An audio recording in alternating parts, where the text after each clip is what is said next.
സഖാവേ എല്ലാം സെറ്റല്ലേ? നമ്മളല്ലാതെ വേറെ ആര് ഹാട്രിക് അടിക്കും നമ്മള്. ആ അയ്യോ പടക്കം വിളിച്ചില്ലേ വിളി. എടാ മോനെ, എടാ പടക്കം നേരത്തെ എത്തിക്കണം കേട്ടോ. വൻ മുന്നേറ്റമല്ലേ നമ്മൾ നടത്തിക്കൊണ്ടിരിക്കുന്നത്. അരമണിക്കൂറിനുള്ളിൽ എല്ലായിടത്തും എണ്ണി കഴിയും. നമ്മളല്ല പിന്നെ ആര്?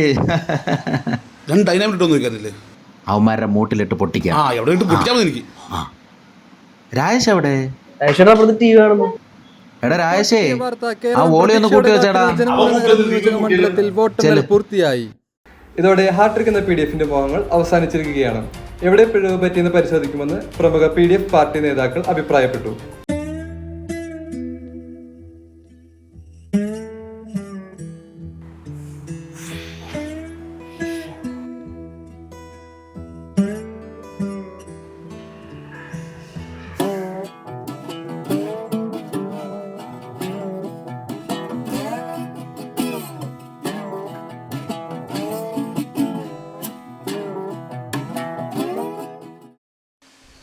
എന്നാലും എത്ര പുതിയ ഔട്ട്ലെറ്റാണ് മുടങ്ങി. ബാറിന് സമയം വരെ കൂട്ടിക്കൊടുത്തു. എന്നിട്ടും കള്ളുടിയന്മാരുടെ വോട്ടുകൾ നമുക്ക് കിട്ടിയെന്ന് ഓർക്കുമ്പോഴാണ്. ഈ മദ്യത്തിന്റെ അടുപ്പിച്ചടുപ്പിച്ചുള്ള വില വർധനവും ഒരു പ്രശ്നമായിട്ടുണ്ടെന്നാണ് പൊതുവെ. ആണല്ലേ? ഇനി കറണ്ട് ബില്ല് ക്രമാതീതമായി കൂട്ടിയത് ബാധിച്ചാണോ? അതൊന്നും ഒരു ബുദ്ധിമുട്ടും ഉണ്ടായില്ല. വീട്ടിലൊക്കെ വാപ്പയല്ലേ കൊടുക്കണം. പുള്ളിക്ക് ഒരു പ്രശ്നമില്ലല്ലോ, ഒരു സീനുമില്ല.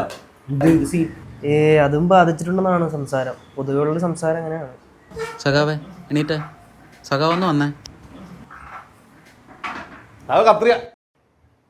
സഖാവേ കത്രിയ വിഷയം ഈ യോഗത്തിലെന്നല്ല ഒരു യോഗത്തിൽ സംസാരിക്കുന്ന മോളിൽ നിന്നുള്ള അറിയിപ്പുണ്ട്.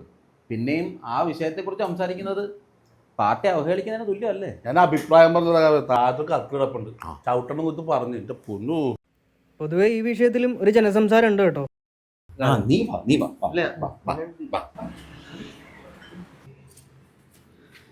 സഖാവേ, പൊതുവൽക്കരിക്കാൻ പറ്റിയ വേറൊരു വിഷയമുണ്ട്, പിൻവാതിൽ നിയമനം. അതിനെപ്പറ്റി എന്താ സഖാവിന്റെ അഭിപ്രായം?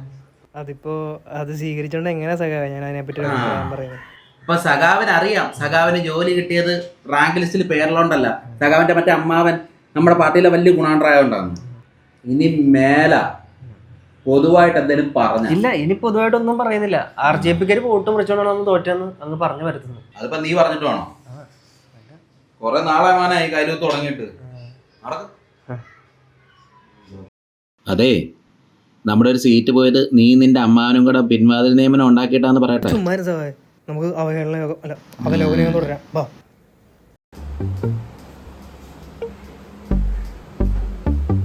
കാട്ടത്തിലും തീട്ടത്തിലും ചവിട്ടാതെ കേരളം, അതാവിടെ കാട്ടം, അതിന് ചുറ്റും തീട്ടം. TV ഒന്ന് ഓഫാക്കി വെക്കടാ. നിനക്ക് ഇന്നെ കാണുന്ന നിർബന്ധം ചില നാളെ കണ്ടാലും പോരെ. ഇവന്മാരെ കൊണ്ടൊന്നും നടക്കുന്നു എനിക്ക് തോന്നുന്നില്ല.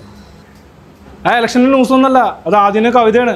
ഓ കവിത, എനിക്ക് വാക്കിട്ടാവില്ല ഇത് ആരെക്കുറിച്ചാണ് പറയണതെന്ന്. നമ്മളെക്കുറിച്ചാണ് പറയണത്. പക്ഷേ അതുപോലെ തിരിച്ചറിയാത്ത കുറേ അണികൾ.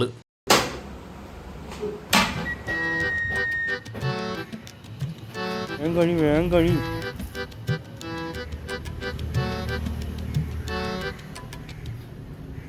വെള്ളം വേണോ?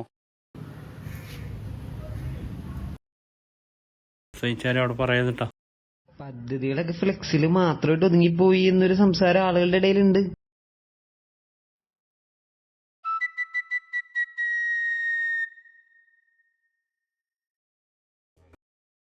സഖാവേ വെള്ളം കുടി. വേണ്ട സഖാവേ, ഇറങ്ങൂല.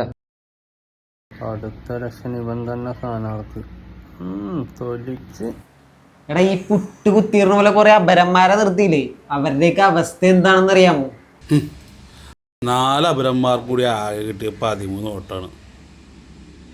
ചില സ്ഥലത്തൊക്കെ നമ്മുടെ സ്ഥാനാർത്ഥികളും അവന്മാരുടെ അപരന്മാരും തമ്മിലായിരുന്നു മത്സരം. ഏത്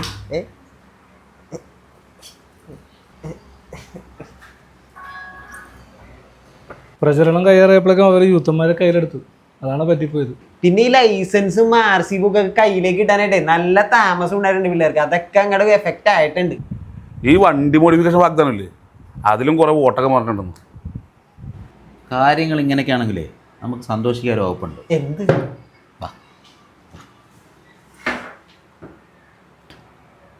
ആകെയുള്ളൊരു ഗുണമെന്ന് പറയുന്നത് നമ്മളായിട്ട് വാങ്ങിച്ചു വെച്ച കടമൊക്കെ അവന്മാർ വീട്ടേണ്ടി വരും. ചില്ലറ കടമൊന്നുമല്ലല്ലോ വാങ്ങിച്ചു വെച്ചേക്കുന്നത്. അവന്മാർ ജയിക്കാന്ന് വന്നേക്കുന്നു. തോക്കട്ടെ, നമ്മൾ തോക്കട്ടെ. അത് കൊള്ളാം. അവന്മാർ പടക്കം പിടിച്ചു തുടങ്ങിട്ടാ. ഒരു തരി കനലിന് വെക്കാതെ തൂത്തെറിഞ്ഞത് കണ്ടില്ലേ,